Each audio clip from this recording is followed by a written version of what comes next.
Yashodanandana Vrajajana Ranjana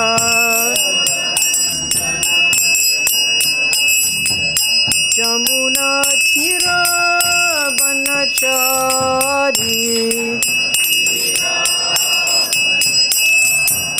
Jamuna Tira Banachari Jaya Radha Madhava Kunja Bihari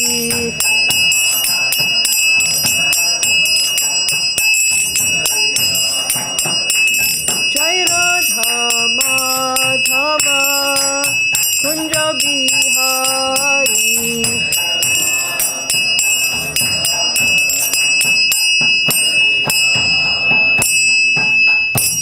Jayam Vishnupad Paramahansa Paribrajakacharya Astotarasata Shishimad A.C. Bhaktivedanta Swami Srila Prabhupada Ki Jai Ananta Koti Vaishnavrinda Ki Jai Namacharya Srila Haridas Thakur Ki Jai Prem Sakaho Shri Krishna Chaitanya Prabhu Nityananda Shri Advaita Gadadhar Shivas Arigor Bhaktarinda Ki Jai Shri Shri Radha Krishna Gopa Gopinatha Shyamakunda Radha Kundi Giri Govardhan Ki Jai Shri Vrindavan Dham Ki Jai Mayapur Dham Ki Jai Jagannath Puri Ki Jai Ganga Mai Ki Jai Jamuna Mai Ki Jai Tulsi Maharani Ki Jai Bhakti Devi Ki Jai Samaveda Bhaktarinda Ki Jai. All glories to the assembled devotees. All glories to the assembled devotees. All glories to the assembled devotees. All glories to Srila Prabhupada.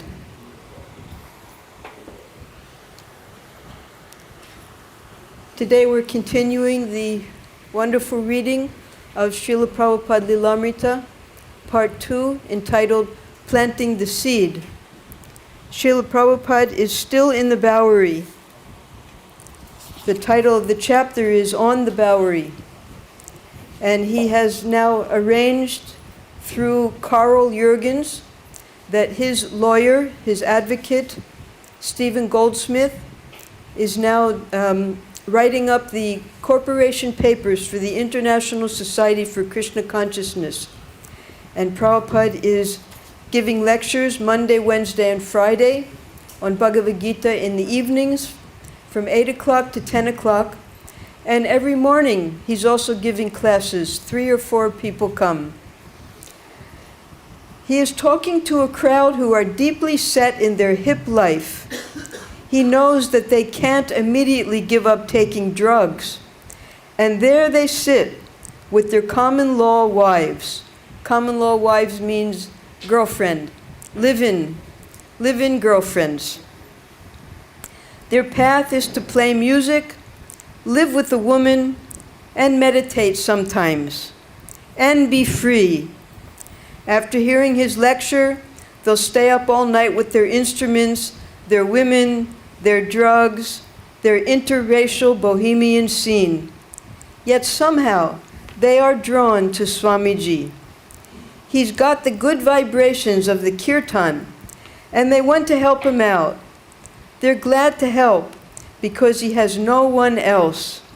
So Prabhupada is saying to them, that's all right. Even if you can only do a little, it will be good for you. We are all pure spirit souls, but you have forgotten. You have fallen into the cycle of birth and death. Whatever you can do toward reviving your original consciousness is good for you. There is no loss.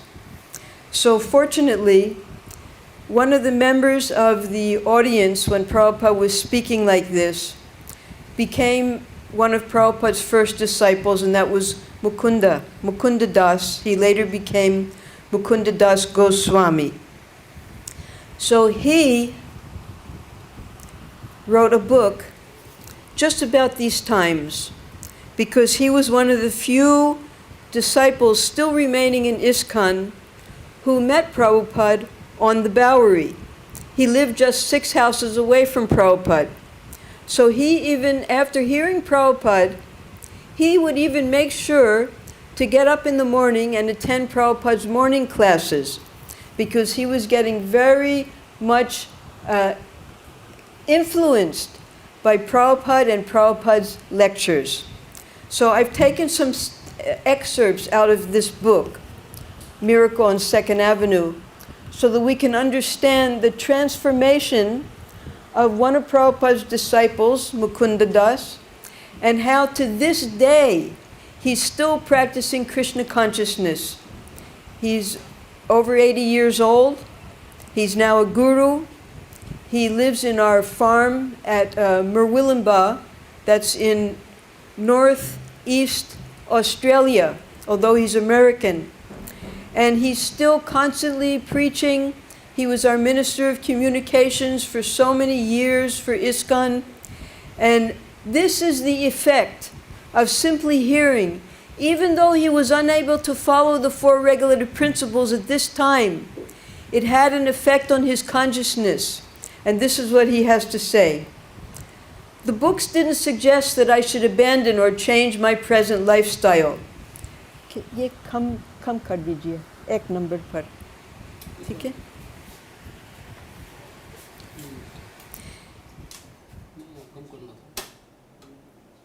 धन्यवाद. They didn't imply I should give up my planned adventure to India. See, Mukunda, he was a musician by profession, and he had come to New York. He was from a part of way on the other side of America called Portland, Oregon, and he had studied music, and his parents died, and he had an inheritance.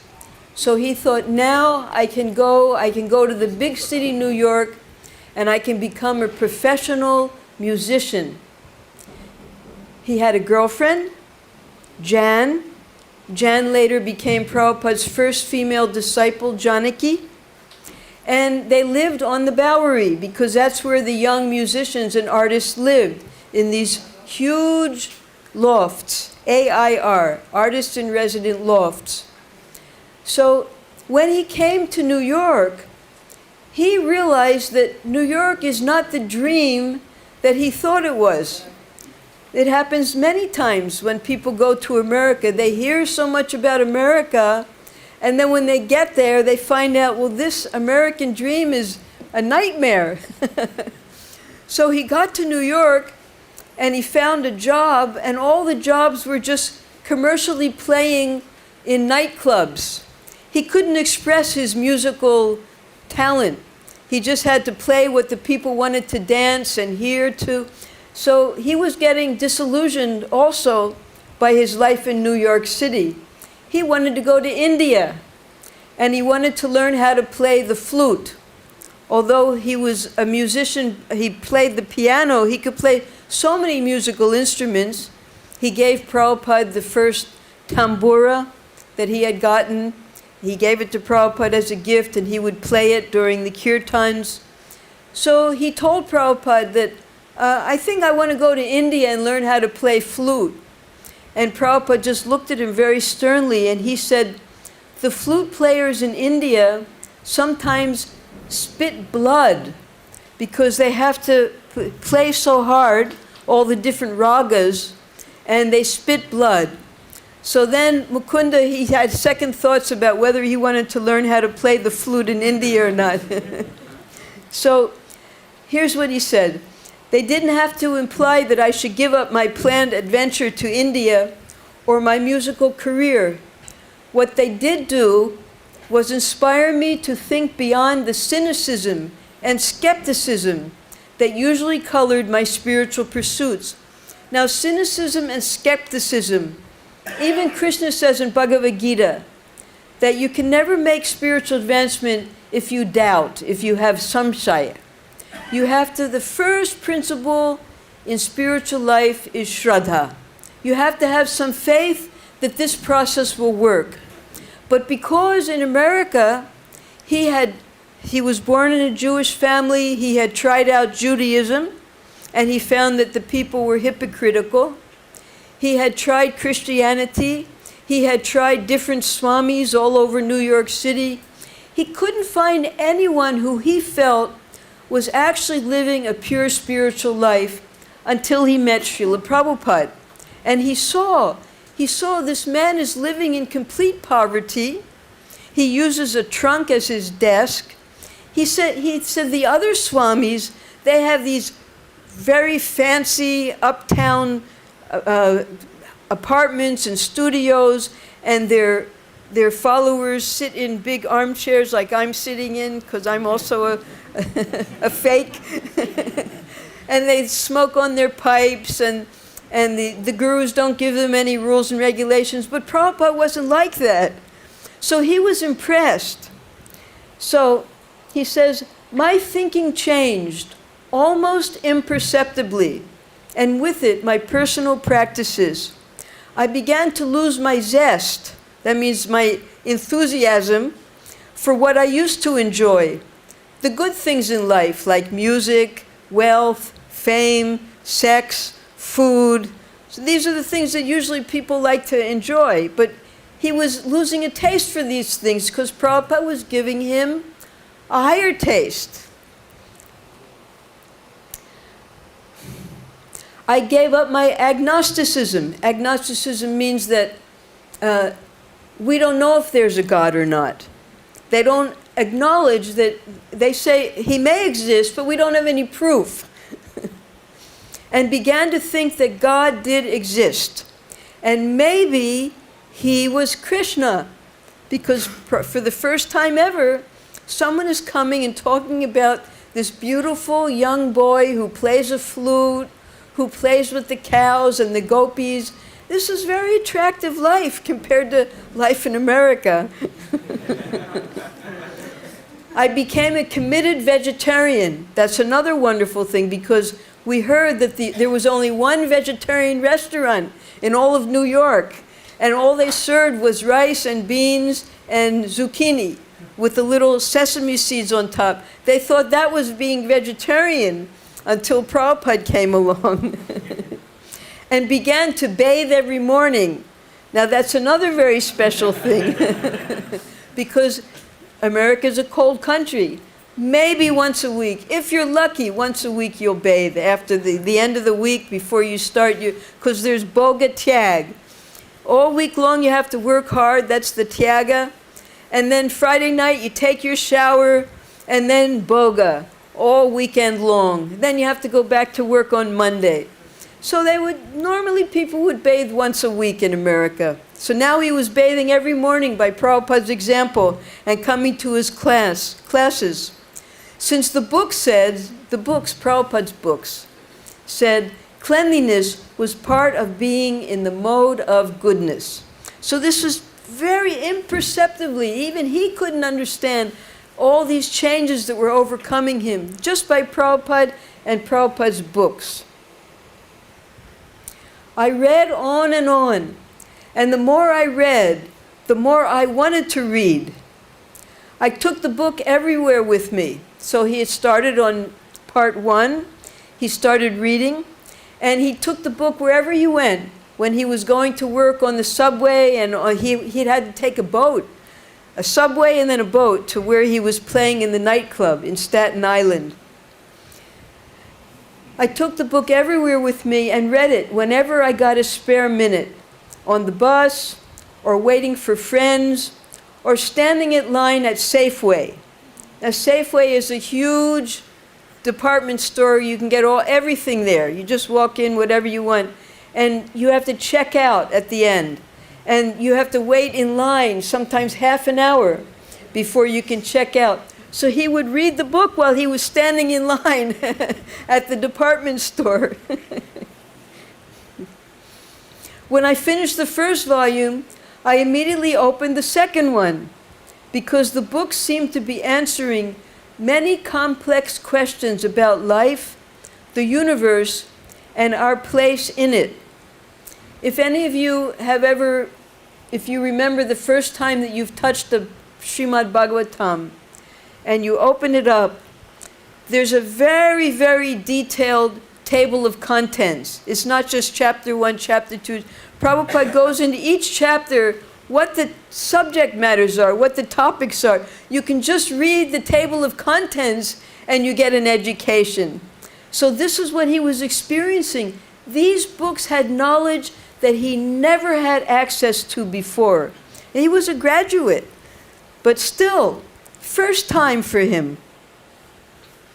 My philosophical and spiritual journeys and spiritual convolutions, convolution means what he imagined spiritual life was, had, I thought, finally reached a resting place.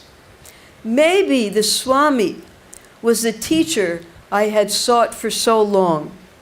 Because when one comes out of the treadmill of material life, that means waking up, going to work, coming home, reading the newspaper, going to sleep, every day the same treadmill, same treadmill. So when you want to step out of that, you realize, well, now what am I going to do with my life? And you realize I need a teacher. I need some alternative lifestyle. So Michael, he was realizing that Swamiji might be that teacher he was looking for. So last week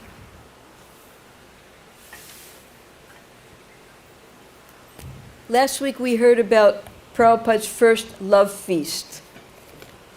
And there was only a little bit written, like one paragraph in the Prabhupada Lilamrita. But because Michael was there at the love feast, it's even much longer than I've given here. It's about 3 times longer. But I took out some interesting things so we can imagine what it was like for Michael and the other 16 people who were there. This is Prabhupada at the loft. One evening, a few of us were sitting and talking with the Swami when he said, I was thinking of having a love feast with singing, dancing, and eating. No one will refuse such a function. What do you think? No one spoke. A few nodded and made expressions of approval. But I was thinking, where did he get the words love feast? That sounds like counterculture jargon, like the hippie jargon, right? Not our erudite Indian Swami. I was surprised by his assimilation of American hippie vernacular. Vernacular means the slang that they use. And you'll see a lot of times Prabhupada's American disciples, because we came from that hippie atmosphere, we still talk this hippie slang. It's the way we grew up. So apparently Michael realized that Prabhupada, because he was just amongst the young people, he was starting to talk like they were, talking about a love feast.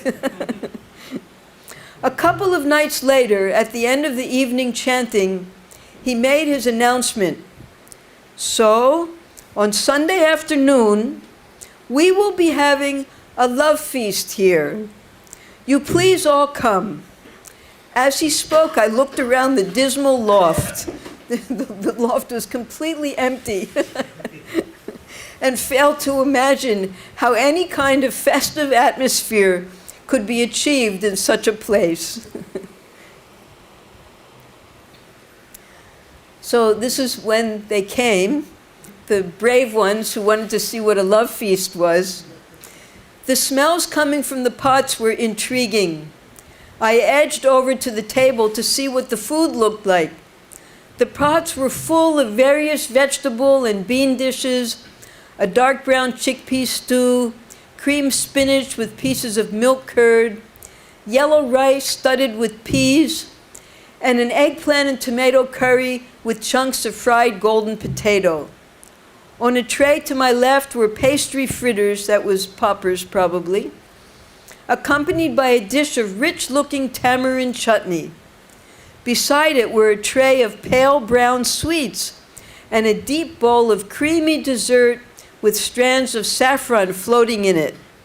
So this is the first time anyone had ever seen prasadam. Because normally, Srila Prabhupada, he would just be sitting when the people came in for his classes and his kirtans.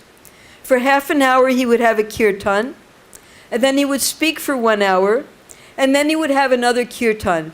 There was no dancing. There was just Hare Krishna kirtan, And they never even saw Prabhupada stand up, most of them, because he was always sitting on his dais. So now, Prabhupada, with the help of some of the students of his, Carol Beaker and others, they brought their pots, they brought dishes, because Prabhupada, he just had his 3-tier cooker, that's all he came with. So they brought everything for him, and he instructed them how to cook. Hey, wash your hands, wash your hands. Don't touch anything. This is first for Krishna to enjoy. After Krishna eats, then we will eat. You cannot taste the food while you're cooking, because normally when you're cooking in America or any other place, oh, is there enough salt? Did I do it like that?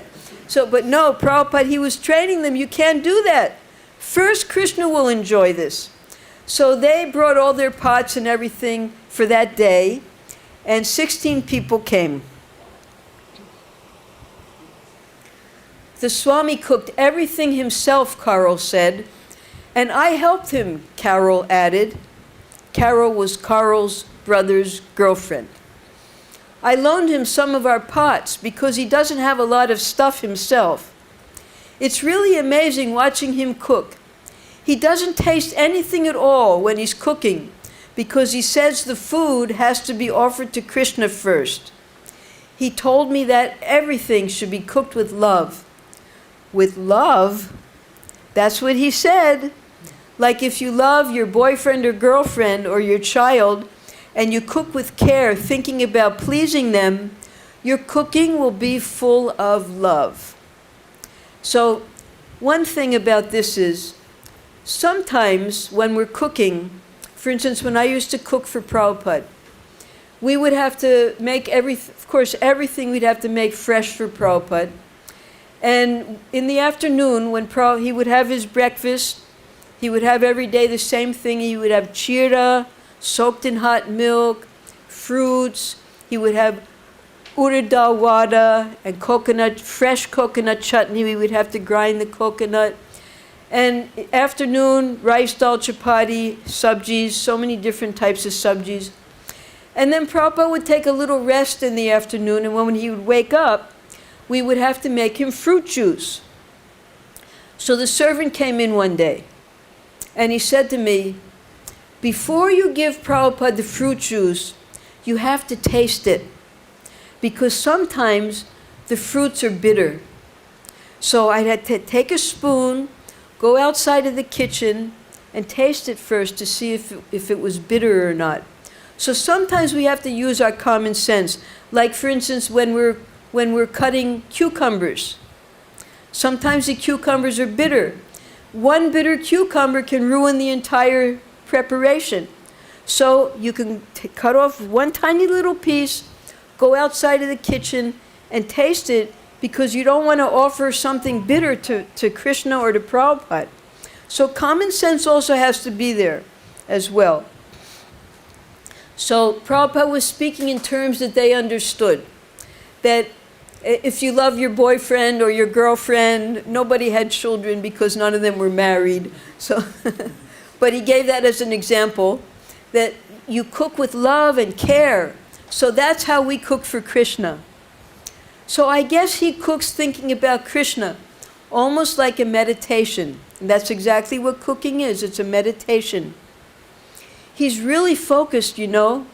And at the end, when everything was finished, he said some prayers over the food. That's the offering part. He called the food prasadam after he offered it. So Srila Prabhupada had a little picture of Panchatattva. He had a picture of his Guru Maharaj, and he would offer whatever he cooked to those pictures. The Swami suddenly appeared. So what Prabhupada had done was he had cooked 12 preparations, and he had set up a table and put all of these pots, all these different sized pots on the table, and he personally gave everyone a plate. Now he didn't have plates, and in America they don't have stainless steel. Until devotees came along, nobody used stainless steel. They used China, bone china. Bone china is, Vaishnavas don't use bone china because it's made out of ground up bones. Just like toothpaste, you have to be very careful because some toothpaste is made out of ground up animal bones. So one time we were here with Prabhupada, and one very nice family from Agra invited Prabhupada for prasadam at their home.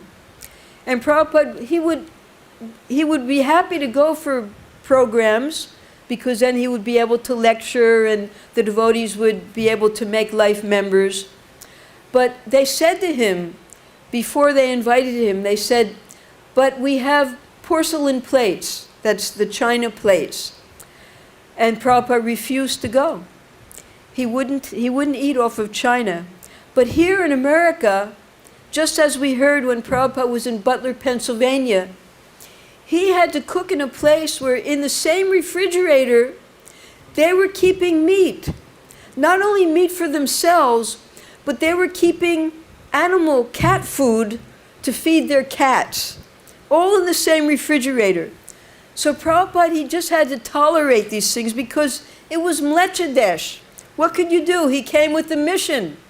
And if he couldn't tolerate, how was he going to be able to train these people otherwise?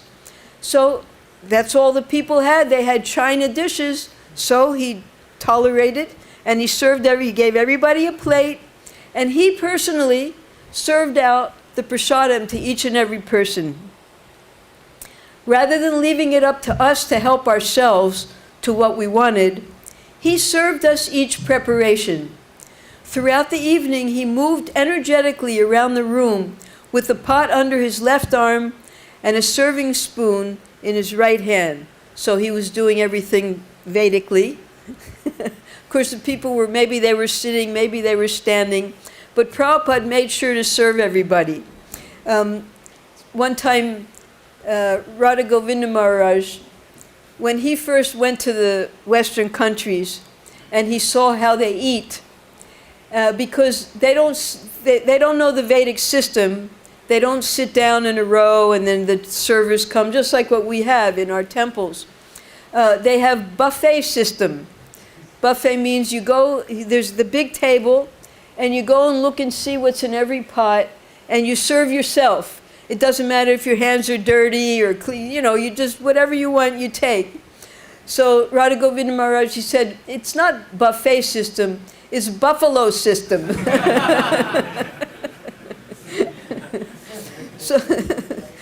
So Prabhupada made sure they didn't touch the pots. He served them all everything, because once you start eating, your hands are muchi, you can't serve yourself. So he did all the serving, just going from person to person, cajoling them. No, have more, have more.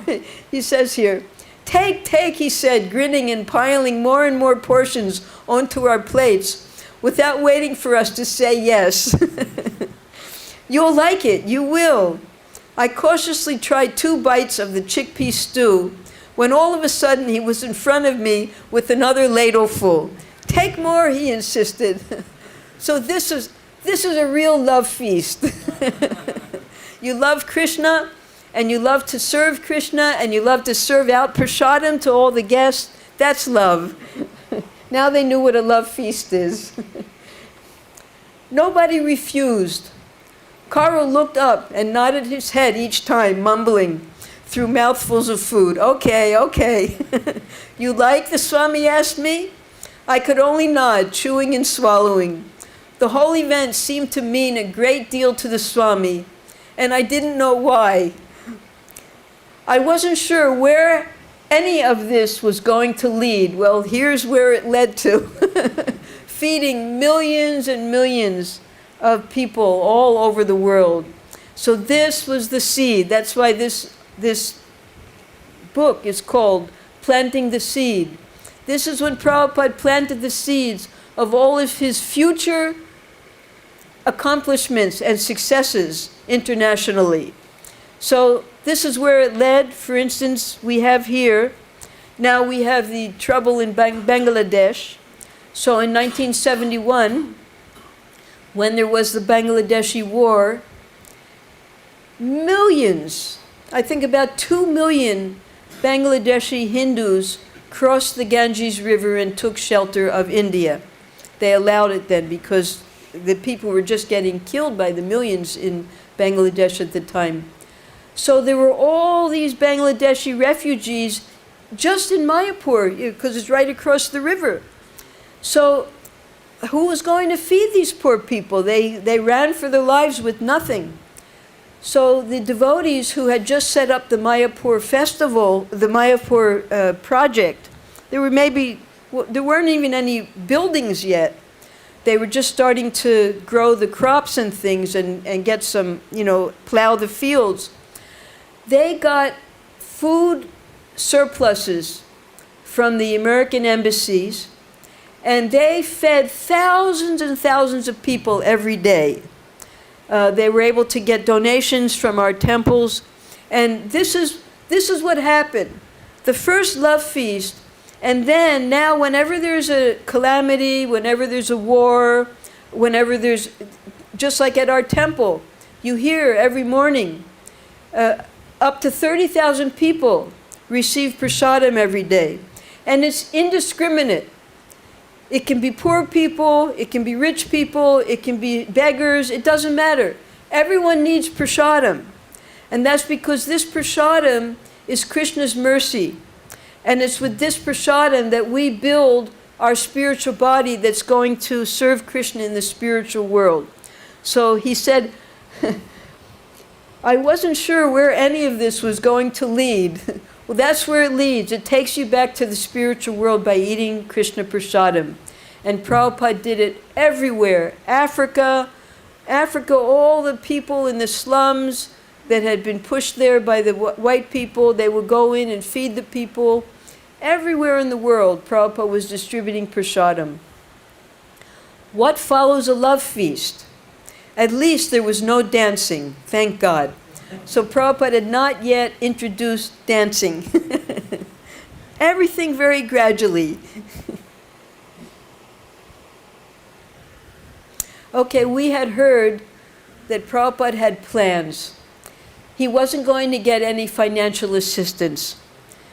Sri Padampat Singhania, he had withdrawn his offer to build a temple, a Radha Krishna temple in New York, very abruptly.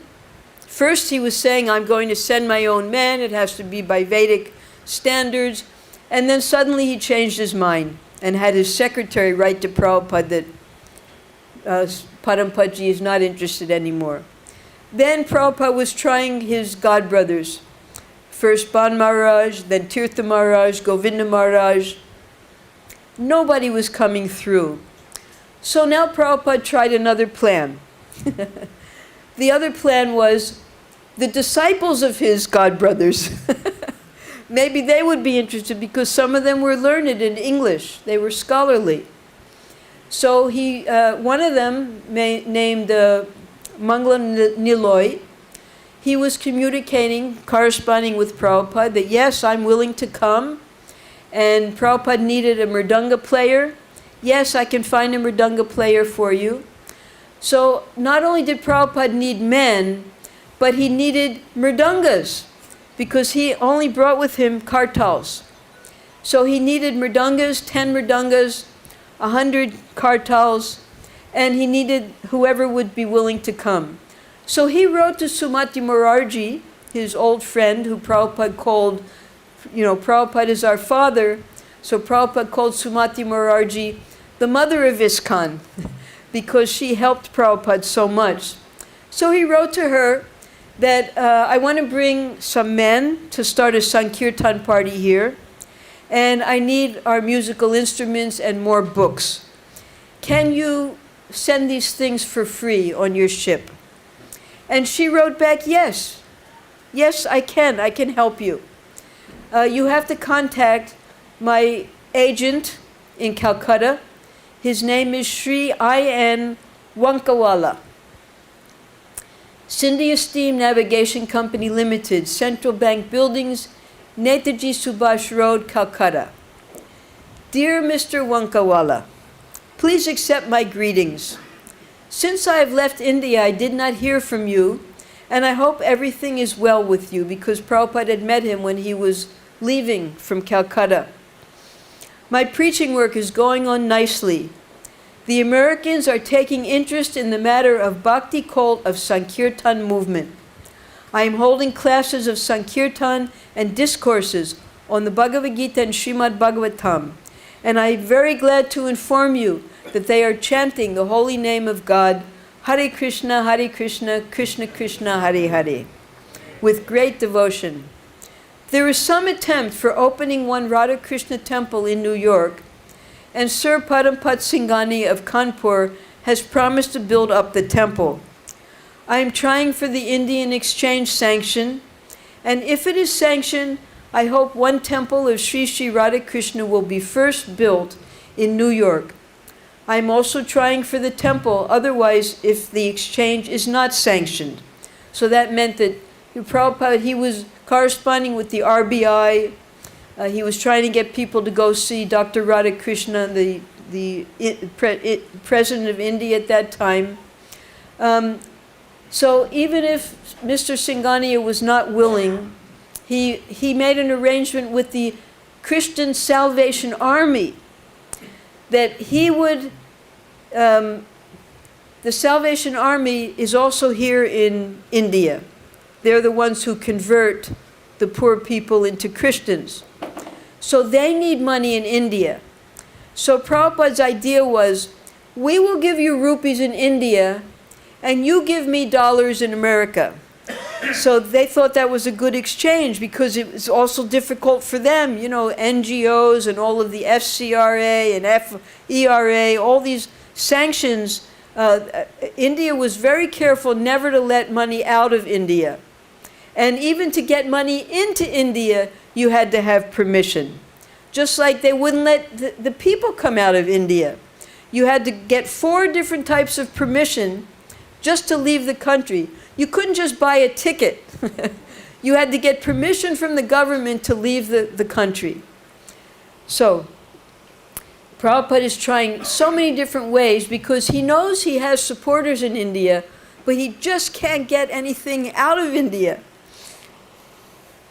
I have received one letter from Srimati Sumati Bai Sahib, dated the 11th April 1966, in which she writes, amongst other things, as follows. Regarding free passage to be provided to your men from India to New York on our ships, kindly note that these gentlemen will have to obtain permission from the Reserve Bank of India, and therefore I suggest that you please request them to complete the P-form formalities, and thereafter please ask them to contact Sri I.N. Wankawala of our Calcutta office, whom I am advising suitably. So if you remember, these classes have been going on for about 2 years now. More than a year ago, we heard about how Prabhupada had to struggle to get all of these permits, especially the P-form. P-form comes from the State Bank of India, stating that you have no debts. Like we hear about all these people who they take so many loans, crores and crores of rupees, then they take all the money and go to UK and never pay the money back. So they needed this P-form. The State Bank of India, there was only one bank, State Bank of India. They had to confirm that you had no debts. Well, Prabhupada had no money. He was a sannyasi. So how could he have any debts? So it was very hard for him to get this P-form, because he didn't, where was his money? But by Krishna's arrangement, he was able to get it. Mr. Rao, he said, Swamiji, do not worry, I've approved your P-form. So, but Sumati Morarji, she knew what these men were going to have to go through, because they were all just simple brahmacharis or sannyasis. As regards equipment for the temple, such as mridanga for Sankirtan, also I am advising Sri Wankawala to allow free shipment on our vessels. You may therefore advise those concerned to contact him for this purpose. I may add that for shipment from Cochin, also, Sri Wankawala of our Calcutta office should be contacted, and he will do the needful.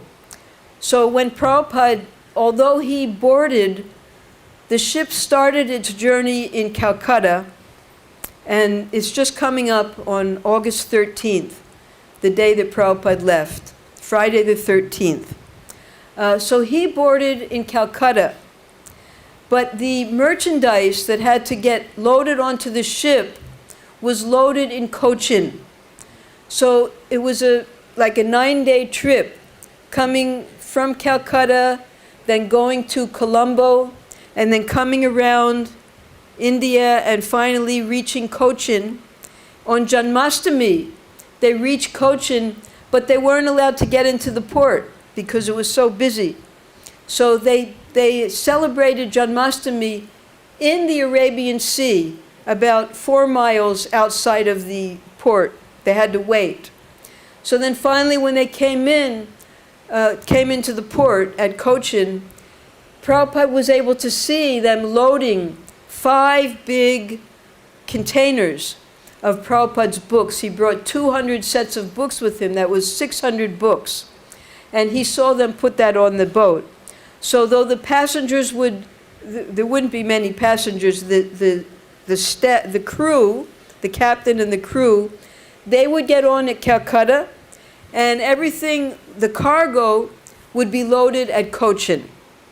So that's why she's giving these instructions. And Mr. Wankawala, he was the person in charge of both things, both for the people and for the cargo. Now, because Prabhupada only brought 1 pair of kartals, he didn't have a mridanga, so they have what's called bongo drum. The bongo drum is used in Spanish-speaking countries. It's usually 2, just like we have here the what are they called? Tablas, yes.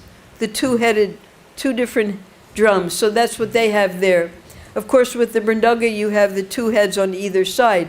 So Prabhupada would hold on the bottom and hit like this with one hand, with his right hand.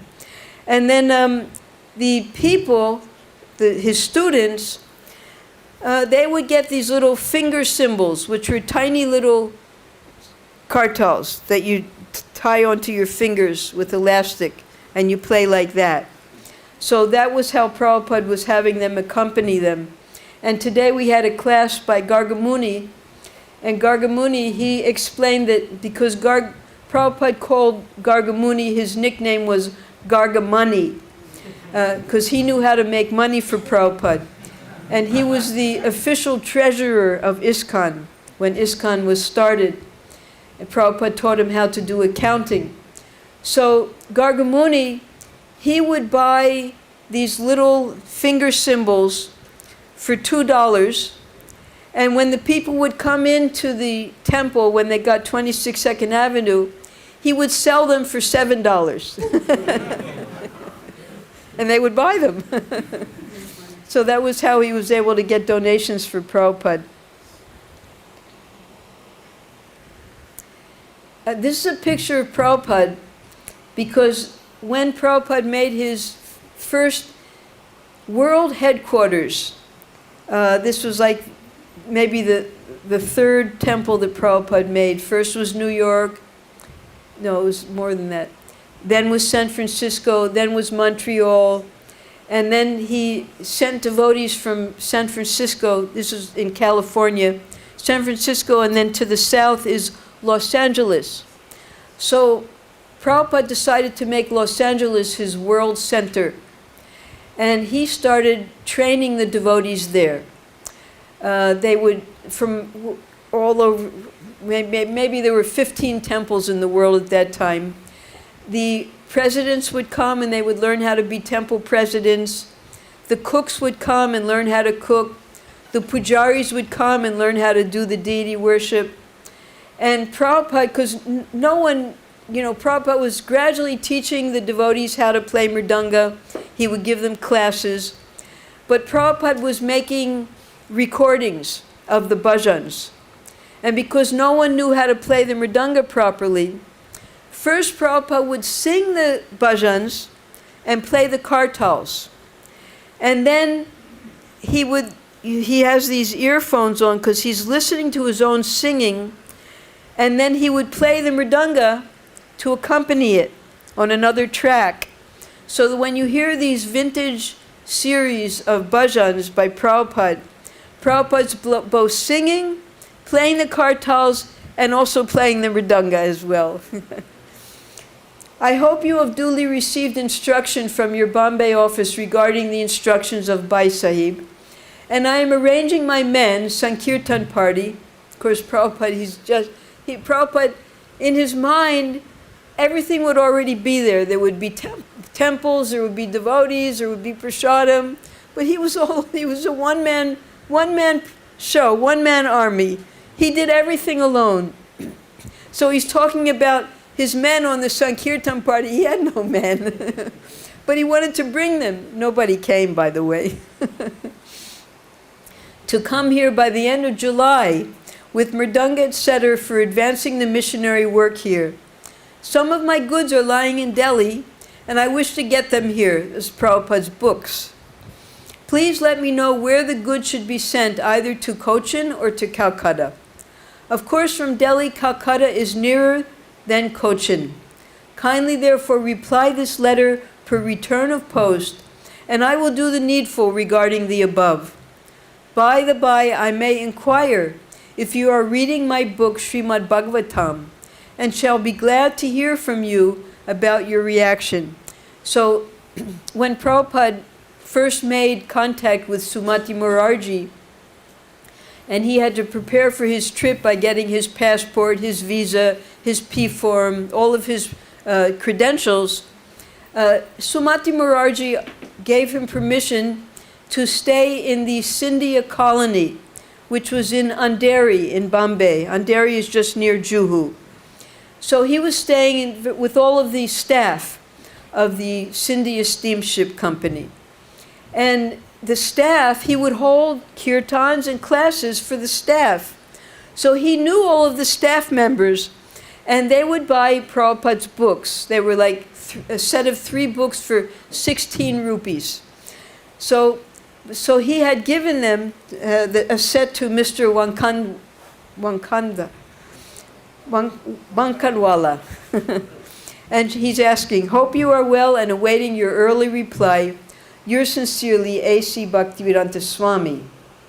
Now what comes next? Okay, we're going to go on a little bit more, the reading from the Bowery now. The Swami's main stress is on what he calls dovetailing your consciousness with the Supreme Consciousness. Now, who knows what dovetailing means? Dovetailing is a word that you don't usually hear in English. We have here doves, kabutar, the wood doves. Nitai Gaur Radhe Shyam, Nitai Gaur Radhe Shyam. That's what they sing in the morning. They're small birds, and the birds have a tail that goes up a bit. It comes, the whole body is like this, and then the feathers go, and the tail brings the whole body together, and that's how they navigate, with their tail. Just like we have a steering wheel, so they have their wings, but to go from left to right, they move their tail, right? So dovetailing means whatever we're doing, we dovetail that. We steer that towards Krishna, and we use that in Krishna's service. And this is also what Rupa Goswami, he tells us to do, that everything should be used in the Lord's service. Nothing is material. Everything is Krishna's energy, and everything is meant to be used in Krishna's service. And when you use something in Krishna's service, it automatically becomes spiritual. Like Prabhupada always gives the example of the microphone. We have no objection to machinery, electronics. We use it all in Krishna's service. So that in English is called dovetailing. Krishna is the Supreme Consciousness, and Arjuna, as the representative individual consciousness, is asked to act intelligently in collaboration with the Supreme Consciousness. Then he will be free from the bondage of birth, death, old age, and disease. Now, even these 4 problems, we hear every day, birth, jana, mritu, jara, vyadi. We know about these 4, these are the contaminations. Birth, death, disease, and old age. Anyone who has to take birth, they definitely will die. The only sure thing in life is death. And in between your birth and your death, you have 2 things, disease and old age. So this is the first time Americans are hearing such a philosophy. And he's just every day trying to help them understand. Like when Prabhupada would say, I am not this body. So they would look at Prabhupada and say, okay, Swamiji's not his body. But they didn't understand that they weren't their body. So gradually he was teaching them, it's the first step in spiritual life. Prabhupada sometimes would be invited to go to primary schools, and he would accept the invitation. So you've got young children, maybe 10, 12 years old. Now how are they going to understand the philosophy? Even the adults don't understand the philosophy. So he would give them an example. He said, point to your nose, point to your head, point to your hand, point to your knee. Now point to you. Where are you? You're not your head, you're not your hand, you're not your knee. You are the soul within the body. So he would give very practical examples like that, that even young children could understand. That I know I'm not my head, I know I'm not my hand, but I am the person inside, the consciousness. So Prabhupada would describe that as the individual consciousness, dovetailing with the supreme consciousness. And he would explain that Arjuna, we should put ourselves in the place of Arjuna so that we can understand how Arjuna was able to dovetail his activities, though he didn't want to fight. Because Krishna wanted this war to be fought to get rid of the demons, he dovetailed his activities in Krishna's service. Consciousness is a popular word in America. There's consciousness expansion. That's what they would claim, that the drugs they were taking, like LSD, all different types of mind-expanding, consciousness-expanding drugs. And they would ask Prabhupada, Carl was the first to ask Prabhupada that, should we take LSD? LSD is a chemical, and it changes your perception of things. So Prabhupada would say, no, you don't need LSD. You already have everything you need to understand spiritual life without taking a pill. You don't need that pill. So there's consciousness expansion, cosmic consciousness, altered states of consciousness, and now dovetailing the individual consciousness with the supreme consciousness. This is the perfection of consciousness, Prabhupada explains. This is the love and peace that everyone is really after. And yet Prabhupada talks of it in terms of war. And this is a big question mark to his audience, because at that time there was the Vietnam War going on. And the young people were being forced to go into the army to fight.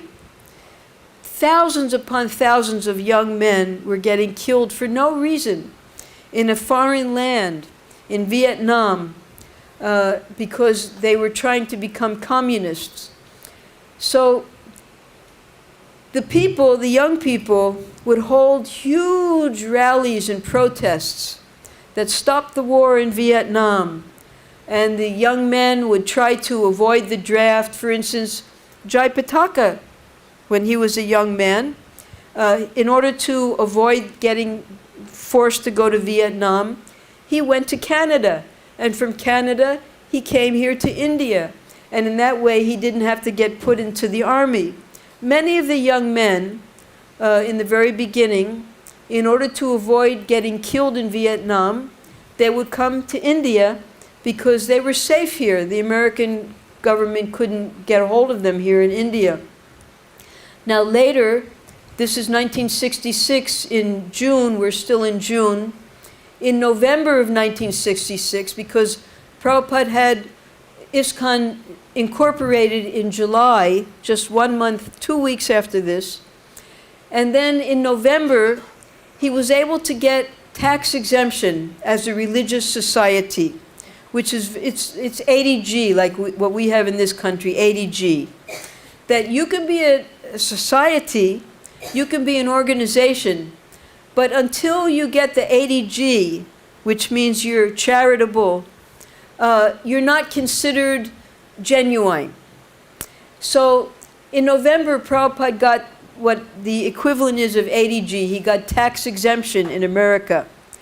When he got that tax exemption, he then became the minister of the International Society for Krishna Consciousness, because it was a genuine church, a genuine religious organization. And he was able to assign priests. So then when the young men joined ISKCON, and they objected to going to the war, because they were in a religious society, they didn't have to go to the war anymore. So that problem was solved in November of this year coming up. So at this point now, the young people, they're reading about Arjuna, he doesn't want to fight, and Krishna's saying, no, I want you to fight. And they can't understand, what does this have to do with spiritual life? So Prabhupada has to explain to them that if Krishna wants something, even if he wants you to fight for a good cause, you should be ready to do it just as Arjuna did. So this is a new concept. Everything was so new for his audience. And Prabhupada was spoon-feeding them during his classes, helping them understand what the real principle of yoga is, to link up with the Supreme Lord. Now Prabhupada speaking. They're talking on the battlefield, and Arjuna says, I will not fight. I will not fight with my relatives and brothers for the sake of achieving some kingdom. No, no. Now, to the ordinary man, it appears that, oh, Arjuna is a very nice man, non-violent. He has given up everything for the sake of his relatives. Oh, what a nice man he is. This is the ordinary calculation. But what does Krishna say? He says, you are damn fool number one. Now just see, the things which are estimated in the public eye as very nice, very good, that is here condemned by God. So you have to see whether the Supreme Consciousness is pleased with your actions. And Arjuna's action was not approved by Lord Krishna. It was for his own whim, sense gratification, that at first he would not fight, but in the end, for Krishna's satisfaction, he did fight. And that is our perfection, when we act for the satisfaction of the Supreme Consciousness. So Prabhupada would often say that he wanted to die on the battlefield. And Srila Prabhupada, from the very start, it was a fight against Maya. Because we're living in Maya's domain. And we're trying to recover all of the fallen souls who are under the grip of Maya and bring them back to Krishna. Prabhupada would say it would take gallons of blood for him to just make one devotee. So Prabhupada was constantly fighting, and his disciples had to learn how to fight as well. When we would go out on Sankirtan in the foreign countries, they would arrest us and put us in jail for obstructing traffic. You don't let the people walk on the road, so go to jail. And they wouldn't allow us to collect donations. They would say that we're beggars. So it was a fight. We had to fight, and we're still fighting.